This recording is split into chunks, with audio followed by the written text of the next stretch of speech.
So what we do is, we mix reactants and then some reaction conditions, particularly temperature, and then we incubate it or keep it for some time.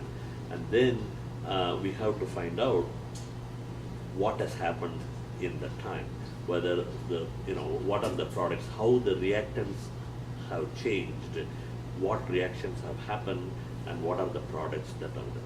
So in order to identify what has happened, in order to find out what has happened, and to identify the compounds, there are many techniques. Most of them are spectrophotometry or spectrometry techniques.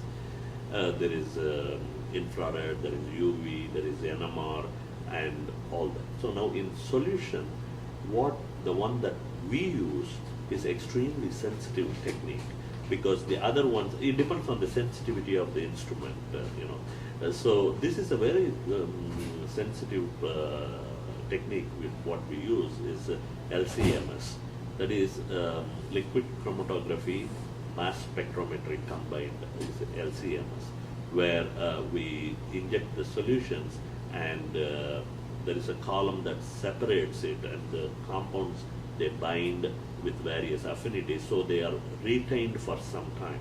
So the retention time gives you an idea of what that compound is, because we know what to expect. So we run standard spectrum of compounds that we are looking for, and then see whether it matches it first. The next step is to look at the mass of those compounds, and then if the mass matches, then it's a pretty good idea of that it must be that compound. That is how we identify. And here, Dr. Ohara, Shohei Ohara is the one who is an expert in this LCMS technique, and he is the one who gives us all the results when we look for this. He runs the LCMS. He's the expert in that. Okay.